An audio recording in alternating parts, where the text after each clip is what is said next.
Hello साथियों, economics की class में आज हम डिस्कस करेंगे स्टैगफ्लेशन क्या होता है, फॉरेन पोर्टफोलियो इन्वेस्टर क्या होता है और प्रोफिलैक्टिक प्रोडक्ट्स क्या होते हैं। चलिए सबसे पहले तो समझते हैं स्टैगफ्लेशन क्या होता है। देखिए ये थोड़ा सा एक स्ट्रेंज सिचुएशन है क्योंकि अगर हम मॉनेटरी पॉलिसी की बात करें तो उसके अगर एम की बात करें तो हम देखते हैं कि इसका एम होता है इन्फ्लेशन को टैकल करना। ठीक है, मतलब कि एक टाइम पे या तो इन्फ्लेशन हो सकता है या फिर रिसेशन हो सकता है, मंदी हो सकती है, मतलब कि प्राइसेस जो है बहुत कम हो जाते हैं प्रोडक्ट्स के और उसके लिए डिमांड भी बहुत ही कम हो जाती है। तो हम देखते हैं कि जब इन्फ्लेशन होता है तो हम क्या कहते हैं कि कॉन्ट्रैक्शनरी फिजिकल मॉनेटरी पॉलिसी को हम अडॉप्ट करते हैं, जिसका पर्पस क्या होता है कि मनी सप्लाई को किसी तरीके से कम कर दिया जाए। ठीक है, और दूसरी तरफ जब टाइम होता है रिसेशन का तो हमारा पर्पस क्या होता है, मनी सप्लाई को किसी तरीके से इंक्रीज कर दिया जाए ताकि डिमांड जो है उसको हम स्टिमुलेट कर सके। ठीक है, तो ये तो एक जनरल इकोनॉमिक सिचुएशन आपको देखने को मिलता है। लेकिन क्या कभी ऐसा हो सकता है कि इन्फ्लेशन और रिसेशन दोनों साथ में ही चले? और अगर ऐसा होता है तो फिर आप कौन सी पॉलिसी अडॉप्ट करोगे? ठीक है, आपको अल्टरनेटिव लेके चलना पड़ेगा कि पहले हम मनी सप्लाई को बढ़ाएं ताकि इकोनॉमिक ग्रोथ जो है, ठीक है, उसको हम लेके आ सके, या फिर आपको चूज़ करना पड़ेगा कि पहले हम इन्फ्लेशन को टैकल करें। तो ये जो स्ट्रेंज सिचुएशन है, ठीक है, जहाँ पे आपको इन्फ्लेशन जो है वो भी देखने को मिलता है और इकोनॉमिक ग्रोथ जो है वो भी आपको स्लो दिखाई देता है और साथ ही में अनएम्प्लॉयमेंट जो है वो भी आपको बहुत हाई दिखाई पड़ता है। तो ये जो एक स्ट्रेंज सिचुएशन है इसको हम क्या कहते हैं? इसको हम स्टैगफ्लेशन कहते हैं या फिर इसको रिसेशन इन्फ्लेशन कहते हैं। मतलब कि रिसेशन भी है और इन्फ्लेशन भी है एट दी सेम टाइम। ठीक है, अब ये डेफिनेशन जो है आपके लिए बहुत इंपॉर्टेंट है क्योंकि टाइप्स ऑफ इन्फ्लेशन जो है एक अलग से वीडियो में कवर करेंगे। तो बहुत से टाइप्स है इन्फ्लेशन के, उसमें से ये स्टैगफ्लेशन जो है सबसे इंपॉर्टेंट है। आपने इसकी डेफिनेशन को याद रखना है। अब इसको आप कैसे समझ सकते हो? जैसे एक ना आपको एग्जांपल मैं बताता हूँ कि अगर मान लीजिए अगर इन्फ्लेशन है, ठीक है, तो वो अनएम्प्लॉयमेंट को कैसे राइज होने में मदद करेगी। देखिए इन्फ्लेशन अगर है मान लीजिए तो किसी कॉरपोरेट सेक्टर में उनका जो कॉस्ट ऑफ प्रोडक्शन है वो भी इंक्रीज़ हो जाएगा। तो कॉस्ट ऑफ प्रोडक्शन को कम करने के लिए वो कॉरपोरेट सेक्टर क्या कोशिश करेंगे कि जो इनके वर्कर्स हैं उनके वेजेस को हम कम कर दें। ठीक है, तो जो वर्कर्स हैं वो वेजेस कम एक्सपेक्ट क्यों करेंगे? क्योंकि इन्फ्लेशन ऑलरेडी ज़्यादा है। तो इस सिचुएशन में क्या होगा, इस सिचुएशन में जो कॉरपोरेट सेक्टर है उसको ना चाहते हुए भी बहुत से वर्कर्स जो है उनको काम से निकालना पड़ेगा। ठीक है, तो इस सिचुएशन में होगा क्या, फिर अब देखिए अनएम्प्लॉयमेंट की सिचुएशन अराइज होगी जिनको वो निकालेंगे। तो इस तरीके से इन्फ्लेशन और अनएम्प्लॉयमेंट के बीच में ये जो रिलेशन है इसको भी आप समझ सकते हो। ठीक है, अब अगर मान लीजिए ऐसी सिचुएशन अराइज हो जाती है तो फिर क्या करोगे? जैसे कि पहले अभी हमने देखा था कि एक तो आपके पास ऑप्शन ये है कि आपको अल्टरनेट लेके चलना पड़ेगा। ठीक है, या तो पहले आप इकोनॉमिक ग्रोथ को प्रमोट करने की पॉलिसी अडॉप्ट कर सकते हो या फिर पहले इन्फ्लेशन को कंट्रोल करने के लिए पॉलिसी अडॉप्ट कर सकते हो। तो बहुत से इकोनॉमिस्ट का मानना है कि फर्स्ट आपने क्या करना है, आपने इन्फ्लेशन को टैकल करना है। ठीक है, इन्फ्लेशन जब आप टैकल कर लोगे तो ग्रोथ रेट को प्रमोट करने की पॉलिसी बाद में हम फॉलो कर सकते हैं।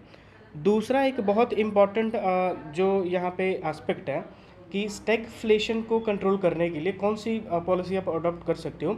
तो ये एक ऐसा पॉइंट है जिस पे बहुत से इकोनॉमिस्ट जो है आप कह सकते हो कि एक मत दिखाई देते हैं। ठीक है, इसको हम कहते हैं सप्लाई साइड इकोनॉमिक्स। ठीक है, तो सप्लाई साइड इकोनॉमिक्स में बेसिकली होता क्या है कि कॉरपोरेट सेक्टर जो है, मतलब कि जो यूनिट प्रोडक्शन में पार्टिसिपेट कर रहा है, ठीक है, उसको हम बेनिफिट प्रोवाइड करें। ठीक है, जैसे कॉरपोरेट टैक्स वगैरह हम कर सकते हैं, कम कर सकते हैं।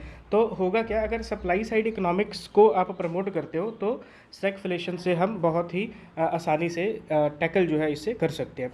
Now this is very important. एक तो डेफिनेशन बेस्ड आपको क्वेश्चन पूछा जा सकता है कि स्टैगफ्लेशन होता क्या है, और दूसरा आपसे ये पूछा जा सकता है कि अगर स्टैगफ्लेशन की सिचुएशन है तो प्रोबेबल इसके सोल्यूशन क्या हो सकते हैं। ठीक है, तो ये है स्टैगफ्लेशन। उसके बाद है foreign portfolio investor.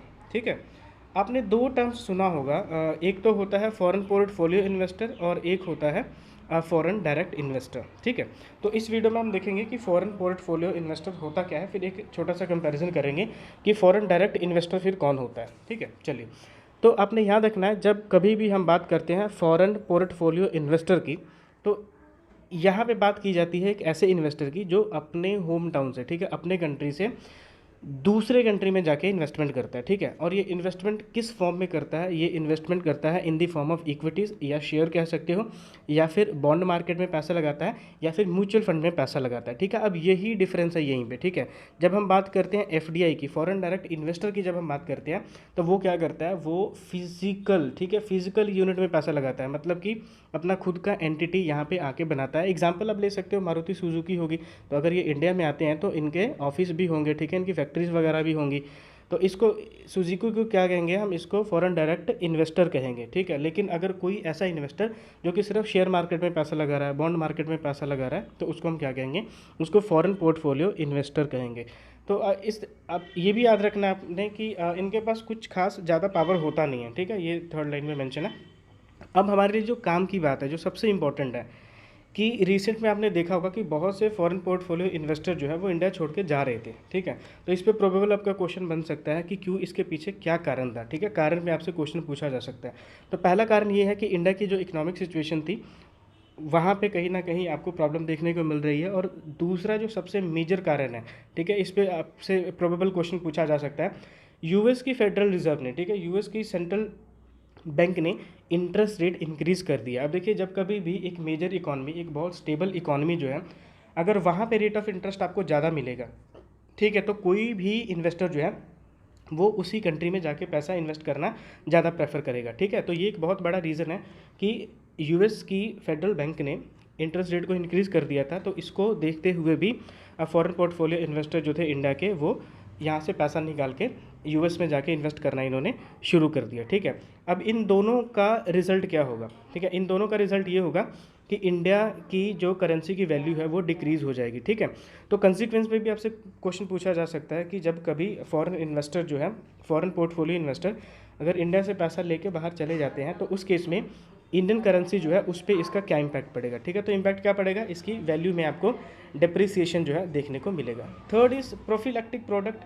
Prophylactic product ये बहुत इंपॉर्टेंट है, इस पर आपका क्वेश्चन बन सकता है। प्रोफिलैक्टिक प्रोडक्ट का मतलब होता है कि एक ऐसा प्रोडक्ट जिसके लिए पेमेंट आप अभी कर रहे हो, लेकिन उसका बेनिफिट अभी आपको नहीं मिलेगा, ठीक है। तो आप समझ गए होंगे हम किस सेंस में बात कर रहे हैं। हम बात कर रहे हैं रिसर्च एंड डेवलपमेंट की, और हम बात कर रहे हैं वैक्सीन काइंड ऑफ थिंग्स की, जिसके लिए आप अभी पेमेंट कर रहे हो ताकि इसका बेनिफिट आपको फ्यूचर में मिल सके, ठीक है जी। चलिए, so with this we comes to end of our this lecture. I hope ये लेक्चर आपके लिए बेनिफिशियल रहा होगा। So thank you for watching, keep learning, keep growing. जय हिंद।